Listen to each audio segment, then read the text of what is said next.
Hello, everybody. This is Chuck Carnival, co-founder of FastGraphs, the Fundamentals Analyzer software tool. And this article, or this video, excuse me, was inspired by an article that I saw in the Wall Street Journal, which talked about investing with John Maynard Keynes. And Keynes, for those of you who aren't familiar, he was really the Keynesian school of economics talked about big government being involved in spending and trying to do things to control the economy. And actually, I'm an old school guy. I'm a Milton Friedman guy who was laissez-faire, hands off. I believe that the economy ran best with less government intervention than it had. So I was never really a fan of John Maynard Keynes initially, but in my early parts of my career when I was first studying economics. But as I matured and got a little older, I discovered that John Maynard Keynes was actually a value investor, just as yours truly, aka Mr. Valuation, is.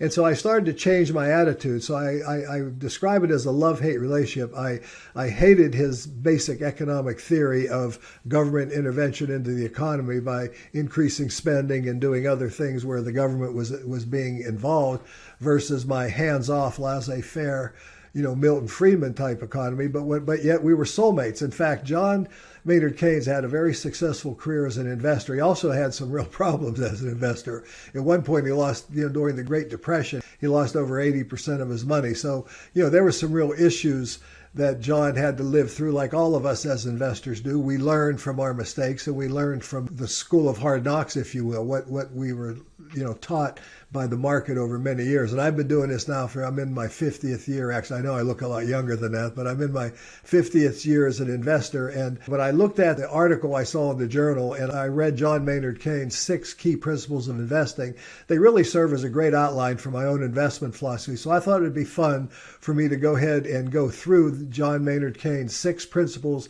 of value investing, because he became really a Buffett, Ben Graham type investor in his later years, which, these are the types of investment philosophies that yours truly advocates and promotes and talks about. So let's go ahead and look at John Maynard Keynes' 6 principles of investing, if you will. And I made a little slide here for you. The first one was focus on the intrinsic value of a stock represented by its projected earnings. I talk a lot about forecasting being the key to successful investing. The second principle was make sure you have a large margin of safety between the price you pay and that intrinsic value calculation. Now, this is one of the ones that I think that investors really ignore the most. Even people that profess to be value investors will, get impatient with the market, and they'll kind of forget about the margin of safety principle. I think it's a bedrock foundational principle.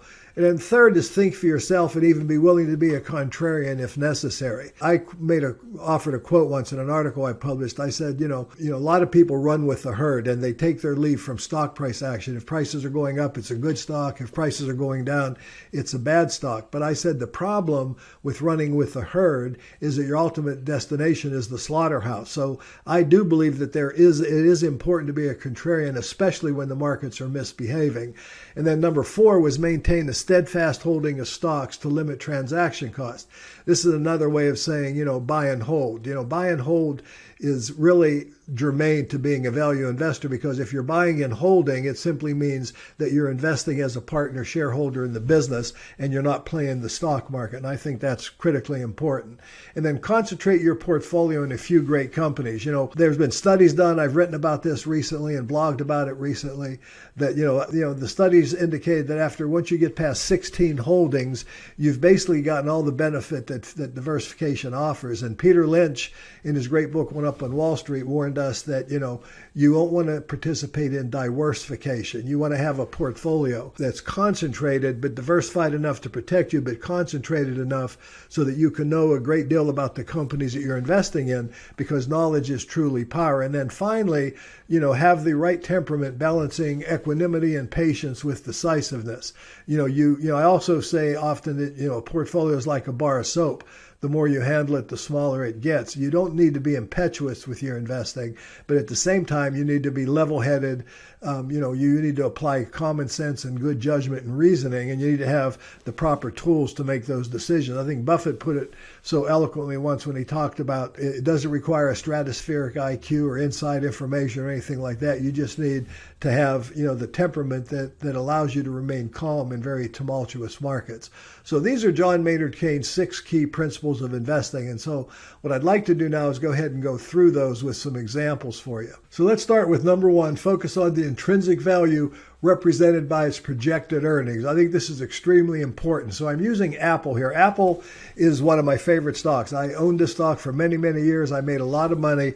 I recently sold the stock because I felt it became dangerously overvalued. And I do want to point out, my view of the business hasn't changed at all. The only thing that I'm concerned about now is the valuation. I do not believe this stock makes sense. I believe it's trading well above its intrinsic value. And the orange line on these fast graphs indicate that intrinsic value. And by the way, I'm going to go ahead and utilize my new version of fast graphs that we're rapidly getting close to launching this new version. And I just wanted you to get a little taste of it. I'll be going back and forth between both versions throughout this video. But this is the new version that will be coming out.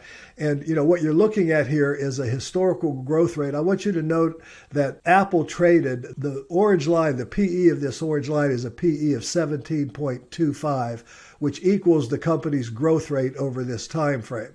And then the blue line is a PE of about 15.9. So, they're really, almost touching each other here. In other words, 16, 17 times earnings has been a good valuation for Apple, since 2011. It's currently trades at 31.7 blended PE times earnings, which is, roughly double what its intrinsic value would be. If I was pointing down here to the company's theoretical intrinsic value, I'd be looking at something closer to $70 to maybe $75 a share, and Apple, closed at $122.15 as of March 31st. So it's obviously an overvalued stock.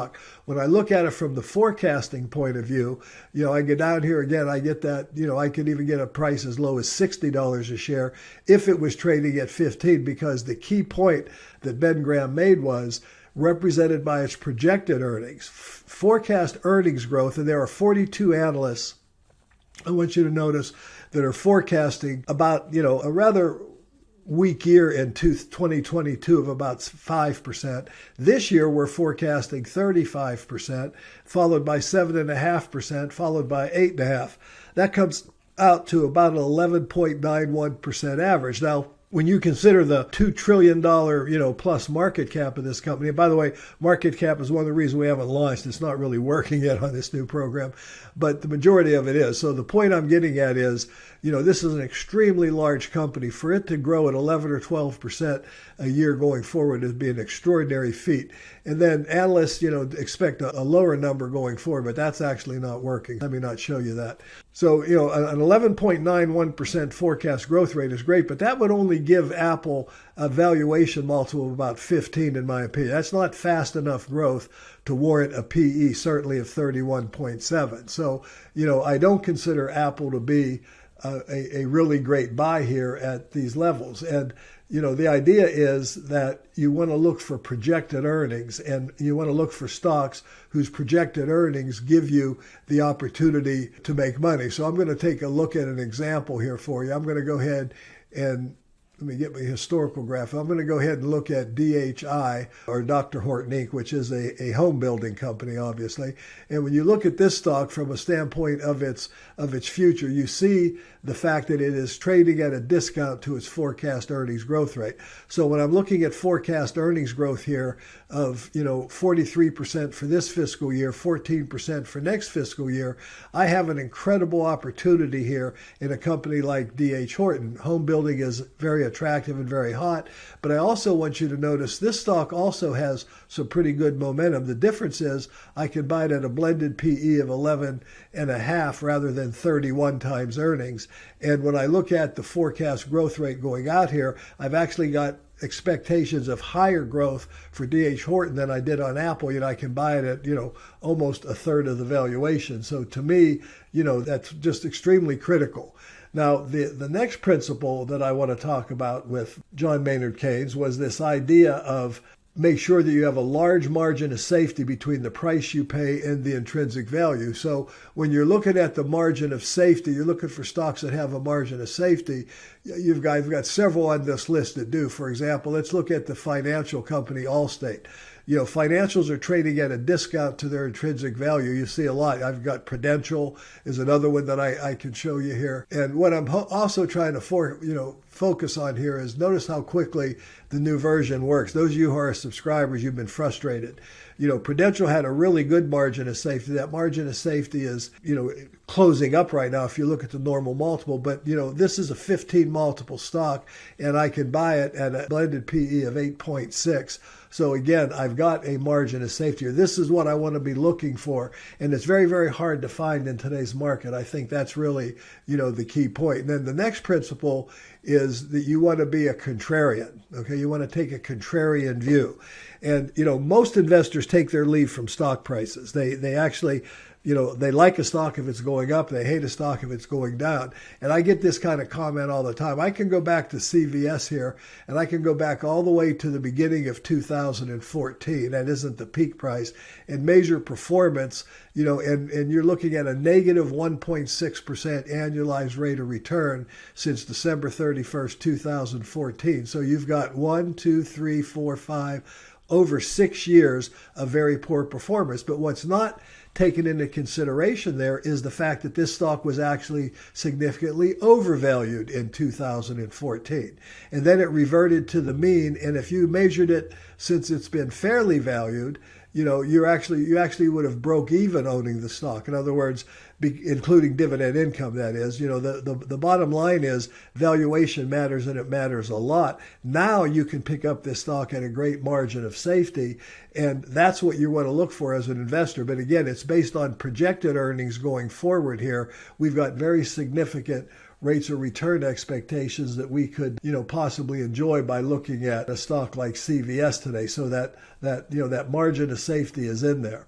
And then, going on down, if I want to maintain a steadfast holding so I don't, to eliminate late cost, I'm going to use the example here of Oracle, one that I have owned for actually many, many years here. So let me show you a point. If I bought this stock in February, I actually did buy this stock, I'm trying to say, in February 27th of 2009. And, if I look at historically, you see the fact that the stock price has tracked earnings. Therefore, I've stayed in the stock. I've been steadfast in my holding of the stock. I didn't buy and sell it. I didn't try to, take advantage of every little wiggle, get rid of it when I thought it was a little overpriced or buy it when it was cheap. And as a result, I've averaged a very nice over 14% annualized rate of return over, roughly a decade here. So, you want to be you want to invest in the business and be a long-term shareholder, owner of the business, not trying to trade the stock. So I think that was a principle of John Maynard Keynes that I really, focused on a great deal. And then he talks about concentrating your portfolio in a few great companies. So I'm going to go ahead and move here, and I'm going to go into the old version of Fast Graphs here and talk about a portfolio. This is actually a sample portfolio that I actually did build.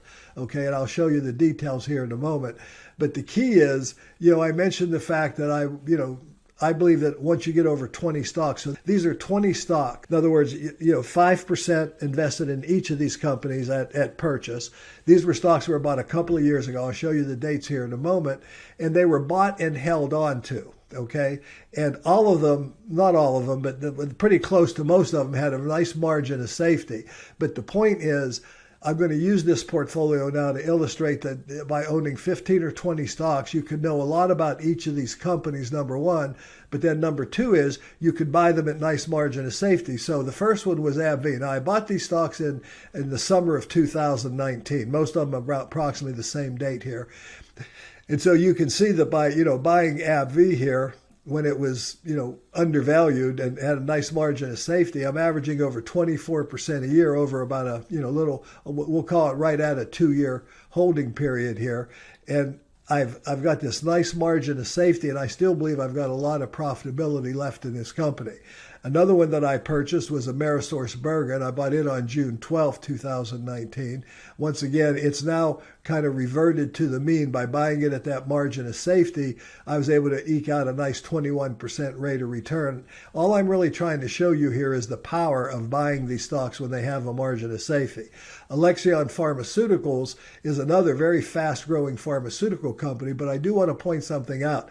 Growth in the more recent years has slowed down quite a bit, but even then, this stock was still bought with a very nice margin of safety, and this gold line is my cost basis, and so you can see that there's been a nice profit. Now, this one I bought in July of 2020, about a year later from the first couple I made. This is where I had an opportunity and I bought it. And I got a great annualized rate of return, but really I'm up about 40% because I bought this stock when it had a very high margin of safety.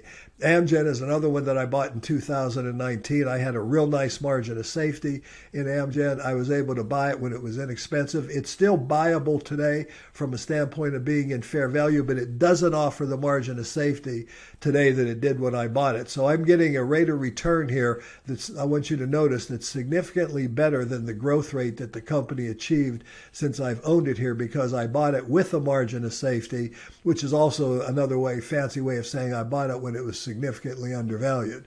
Ameriprise Financial, I like this example because, I did buy the stock with a margin of safety. I held it I bought it in June of 2019. By March of 2020, I was actually down 30% on the stock. Okay, this is where a margin of safety really earns its keep. COVID, of course, came along. But now if you look at it from the standpoint of just, of what I was able to be able to do, in the longer term here, I am averaging 35% annualized. I'm up over 68% total on the stock, despite the fact that we went down. This is what I mean. Just because the stock goes down doesn't mean you're wrong. And just because the stock is going up doesn't mean you're right. You want to be, you want to buy a margin of safety, be steadfast in your holdings. As said, BristolMyers is another one that was bought at a very inexpensive price. Here's Cardinal Health. Cardinal Health has still not done a lot, but by buying it at such a low valuation, I do want you to notice that, I'm sorry, missed the first dot here. By buying this stock at such a great margin of safety, I want you to notice that I'm squeaking out a 28% annualized rate of return over this year or so that I've held it, and I still believe it has a lot of room to go. And, Crown, Cork, and Holding, this is a pure growth stock when I bought it. I bought it with a nice margin of safety. It was already rallying. I've got over a 33% annualized rate of return built into Crown Cork. And, Cigna was another one that was very inexpensive. It's obviously a healthcare services company. We all know Cigna Insurance. Up over 28% a year. No dividend here. This is pure growth, but by buying it at a margin of safety, I was able to do extremely well. Comcast was another one that went down before it went up. Just another good example. CVS is all about being patient and steadfast and using equanimity and patience. And with your decisiveness, I've bought this stock.